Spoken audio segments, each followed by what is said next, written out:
Hidaafi ajjechaan hamilee nu cabsee karaa nun deebisu.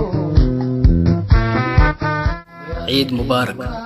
Baga geessan baga geenya hundi keenya nuti Oromoon waa hunda dandeenya. Eid Mubarak jenne hordoftoonni amantichaa amantiin kan abbaati Oromoon tokkichaa nuhin kan nu hidhe ofii cooma nyaatee garaa lafa afaa akkuma fedhettuu baga nagayaan geessan ayyaana Arafaa hamma barri dabrutti waan nun ja'an ba'achaa gammadaa taphachaa dayyaasuma nyaachaa gaafa aduun bahee dukkanni kullufe gaafa haqni bahee gabroonfataan kufe seeraan kabajanna dhiichifnee burraaqaa ni amanna Rabbi balbala cufaminu jalaa ni saaqaa haalli yoo mijatees mijachuus yoo baate obboleessi obboleessatti yoo garaa jabaate ijji Rabbii ni arka jalaan dhokatu warra nama hidhee boolla namaaf qotu waaqni nama uumtee akka yaannu nu goote inni biyya lafaa hundarratti moote kaleessaas arraas boruus abdiin keenya suma warra gammadu malee warra gaddu nun godhin tasuma tokkummaa nuuf kanni jaalalaas nuuf laadhu yeroo si waammannu nu jalaa awwaadhu nagaa kee nuuf kanni hamaa nu baraari bara sobni hammaati kanatti uumaa nu gargaari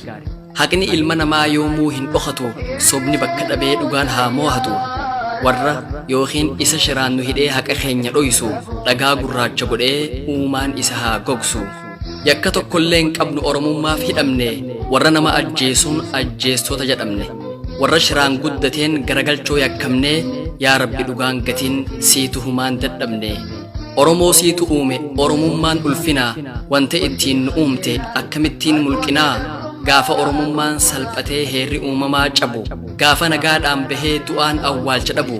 gaafa dhugaa dubbatee barbaadamee hidhamu gaafa sabaaf dhaabbannaan shoorarkeessaa ja'amu miidhamaaf dhaabbatta atoo dhugaan jalliftu si waamanni awwaatta nama jalaan calliftu roorroon nurra dheeratee jaarraan nutti lakkaawe nama taanee dhalannee jiruun nutti hadhaa'e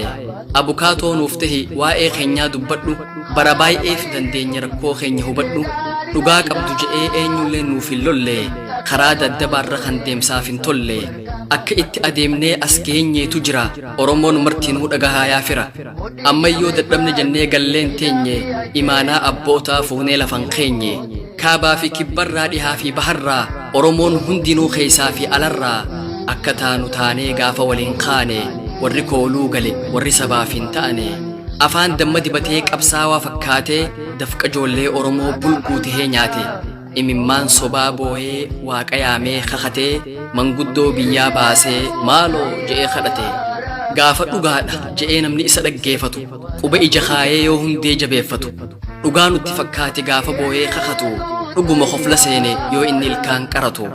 qabsoo lubbuutti dhabnee dhiignee lafeetti cabne fira seenee amannee lagaan cahuu dadhabne ijji humaan argitu yoo qaroon qabaanne hayyoota keenya dhabnaan akka sabaatti jaamne haala kamiin keessattuu nuti Oromoon jabaanne adeemnee gahuu qabna bakka ganama yaanne yoo miidhaman malee miidhaguun hin taatu du'a gootaa duuna hudduun nun baatu saba ofiif qabsaa'uun aarsaa kafalchiisa hadhaa'uus mi'aawuus nama gammachiisa Oromoon ni gaha bakka yaadee fi hawwee rabbiitu nuuf kanne rasaasaa fi qawwee hayyoota muratoo Hamzaa Booranaa Baqqalaa fi Jawwee faana isaanii dhoofna abadan hin taanu qajeeltuu fi dawwee warra ijjannoo qabu humaan qabne naasuu afaan diinaa keessaa Rabbi nuuf haa baasu warra akkatti bahuu fi itti gala beeku mataa Oromootu isaanii Rabbi nuuf haa eegu Oromoota maraa warreen hidhaman eenyummaa isaaniitiif warreen miidhaman yaa Rabbi yaa uumaa injifannoon galchi mataa diina keenyaa gadi gara galchi galatooma Eid Mubarak adoolessa 24 bara 2012